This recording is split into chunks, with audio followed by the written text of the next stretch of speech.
Hello friend, my YouTube channel study with Parman में आप सबका स्वागत है। आज हम टेस्ट नंबर 16 लेकर आए हैं। टेस्ट सीरीज स्टार्ट करने से पहले आप सबसे रिक्वेस्ट है, चैनल को लाइक शेयर एवं सब्सक्राइब करें और वीडियो को अधिक से अधिक शेयर करें।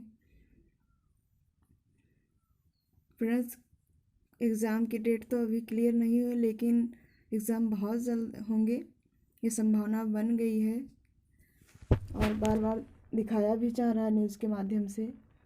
तो आप सब तैयारी करते रहिए, टेस्ट सीरीज लगाते रहिए।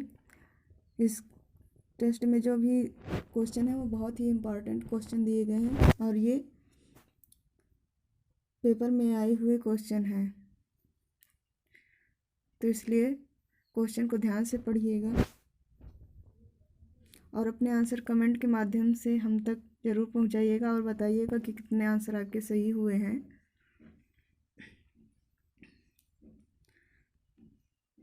चलिए हम आज का क्वेश्चन स्टार्ट करते हैं।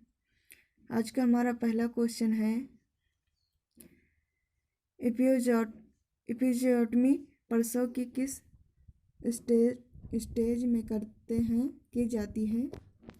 पहला क्वेश्चन देख लीजिएगा, थोड़ा इसमें मिस्टेक हुआ है।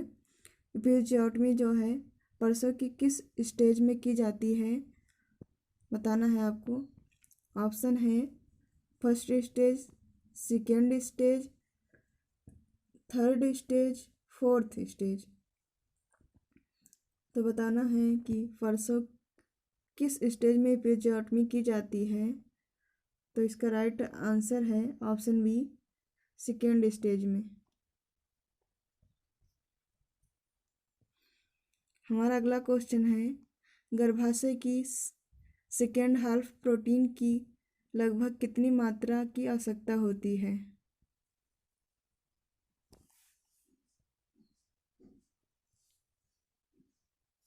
ये गर्भाशय नहीं रहेगा, यहाँ गर्भावस्था रहेगा।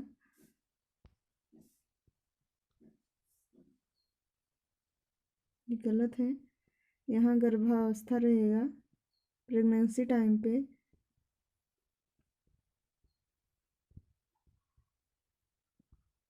गर्भावस्था की सेकेंड हाल्फ प्रोटीन की लगभग कितनी मात्रा की आवश्यकता होती है।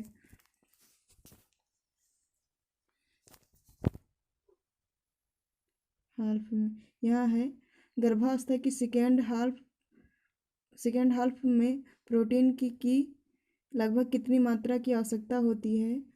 ऑप्शन है 60 ग्राम, 40 ग्राम, 100 ग्राम और 25 ग्राम। तो बताना है कि प्रोटीन की कितनी आवश्यकता होती है। तो इसका राइट आंसर है ऑप्शन ए, 60 ग्राम पर डे के हिसाब से। पर डे जो है वो 60 ग्राम की आवश्यकता होती गर्भावस्था के दौरान प्रोटीन की। हमारा अगला क्वेश्चन है, सीरम हेपेटाइटिस का दूसरा नाम क्या है। Option A hepatitis A, option B hepatitis C, option C hepatitis B, option D hepatitis E. तो इसका राइट आंसर है option C, hepatitis B. Serum hepatitis के नाम से भी जाना जाता है। हमारा अगला क्वेश्चन है, निम्न में से डिप्थीरिया एक है। ऑप्शन है वायरल बीमारी, प्रोटोजोआ बीमारी, फंगल बीमारी या बैक्टीरियल बीमारी। तो आप सबको बताना है कि डिप्थीरिया क्या है, वायरल है या प्रोटोजोआ है या फंगल है या फिर बैक्टीरियल है। तो इसका राइट आंसर देखते हैं। इसका राइट आंसर है ऑप्शन डी, बैक्टीरियल बीमारी। हमारा अगला क्वेश्चन है, डॉट्स में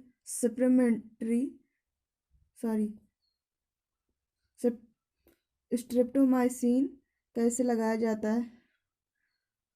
क्वेश्चन है, डॉट्स में स्ट्रेप्टोमाइसिन कैसे लगाया जाता है।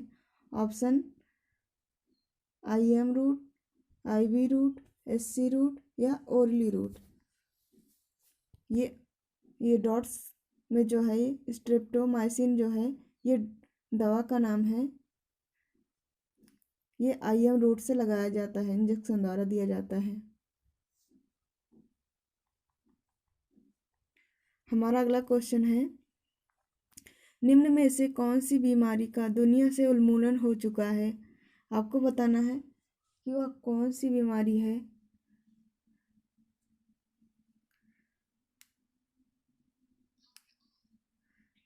जिसका दुनिया से उन्मूलन हो रहा है। ऑप्शन है polio, HIV, diphtheria, small pox. तो इसका राइट आंसर है option D, small pox. Small pox का दुनिया से उन्मूलन हो चुका है। हमारा अगला क्वेश्चन है, मलेरिया सबसे ज़्यादा किस सीजन में फैलता है। मलेरिया रोग सबसे ज़्यादा किस सीजन में फैलता है। ऑप्शन है सर्दी, गर्मी, बरसात, बसंत। तो बताना है मलेरिया सबसे ज़्यादा किस सीजन में फैलता है। तो ये है बरसात, इसका राइट आंसर। ये मादा एनाफिलीज मच्छर के काटने से होता है। हमारा अगला क्वेश्चन है, रेबीज किसके कारण होता है। रेबीज एक बीमारी है और आपको बताना है कि वो किसके कारण होता है। गंदा पानी से, चूहा से, सांप से या कुत्ता से। तो इसका राइट आंसर है ऑप्शन डी, कुत्ता से। हमारा अगला क्वेश्चन है, गर्भावस्था के दौरान कौन सा अंग हार्मोन्स उत्पादन में पावर हाउस के रूप में कार्य करता है। यहाँ बताना है गर्भावस्था के दौरान कौन सा अंग है जो हार्मोन्स उत्पादन में पावर हाउस के रूप में कार्य करता है। तो ऑप्शन है यूट्रस, कॉर्पस ल्यूटियम, योनि, प्लेसेंटा। तो आपको बताना है कि इन चारों ऑप्शन में से कौन सा अंग है जो पावर हाउस के रूप में कार्य करता है। तो ये है ऑप्शन बी, कॉर्पस ल्यूटियम, इसका राइट आंसर। हमारा अगला क्वेश्चन है, गर्भावस्था के सही लक्षण हैं सिवाय। ऑप्शन है ब्लीडिंग, एमनोरिया, मूत्र आवृत्ति। ये आवृत्ति नहीं होना चाहिए। ऑप्शन डी, मतली उल्टी। तो इसका राइट आंसर है ऑप्शन ए, ब्लीडिंग। गर्भावस्था के दौरान ब्लीडिंग नहीं होती है, जबकि ब्लीडिंग की अनुपस्थिति होती है। हमारा अगला क्वेश्चन है, परिपक्व प्लेसेंटा में रक्त की सामान्य मात्रा होती है। ऑप्शन है 500 ml, 300 ml, 400 ml, 200 ml। तो इसका राइट आंसर है ऑप्शन ए, 500 ml।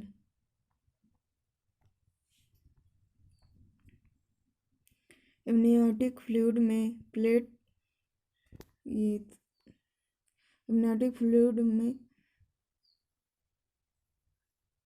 एमनियोटिक फ्लूइड सुनहरा रंग देखा जाता है।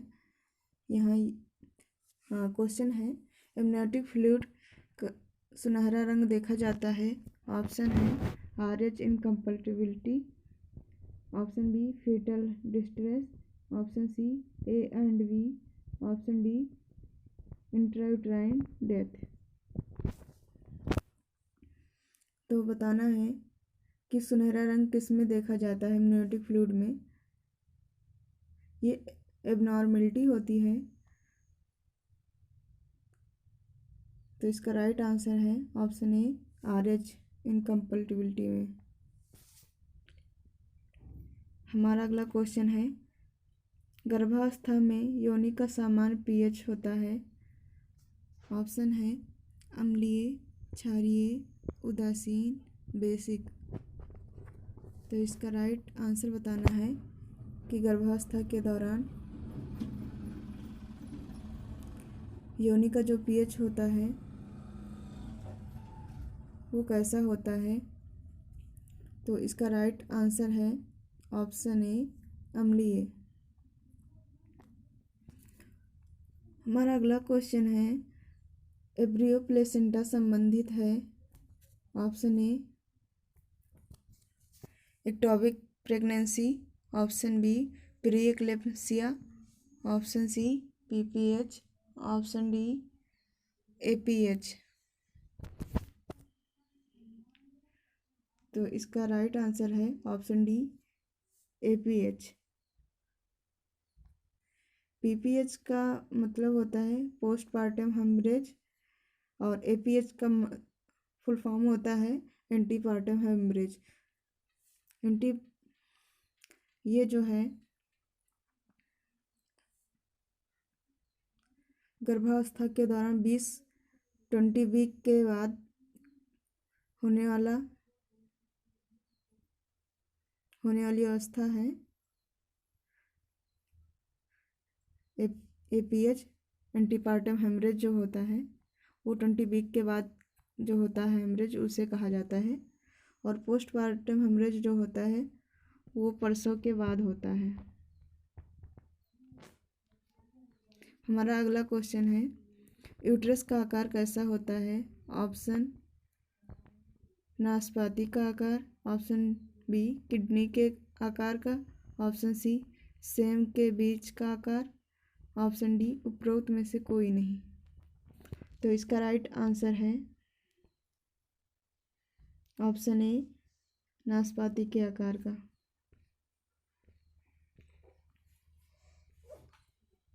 हमारा अगला क्वेश्चन है,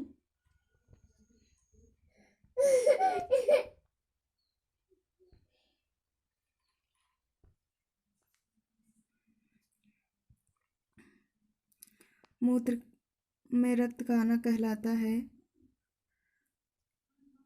एमनोरिया, एल्गोएमनोरिया, हेमेचूरिया या पॉलीयूरिया। तो इसका राइट आंसर बताना है मूत्र में रक्त का आना। ऑप्शन सी, हेमेचूरिया कहलाता है।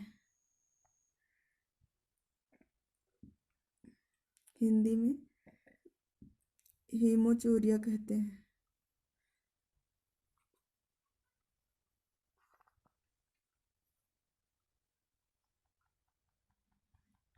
हमारा अगला क्वेश्चन है, इंसुलिन लेने का सबसे पसंदीदा मार्ग है कौन सा है। Option intramuscular. Option B, subcutaneous, intradermal, oral. तो आपको बताना है कि इंसुलिन लेने का सबसे पसंदीदा मार्ग कौन सा है, रूट्स। वो है ऑप्शन ए, इंट्रामस्कुलर।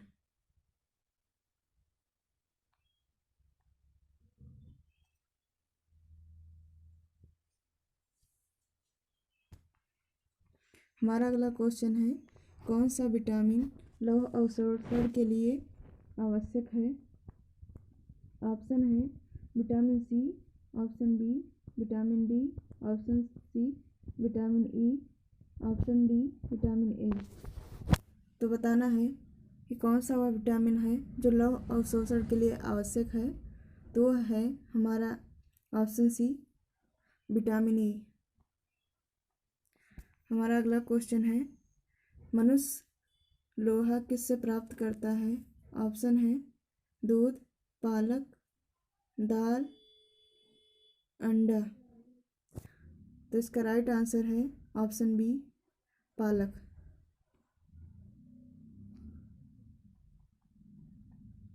हमारा अगला क्वेश्चन है, मनुष्य का हृदय 1 मिनट में कितनी बार धड़कता है। ऑप्शन है 80, 70, 72, 90। तो इसका राइट आंसर है ऑप्शन सी, 72। मनुष्य का हृदय 1 मिनट में 72 बार धड़कता है।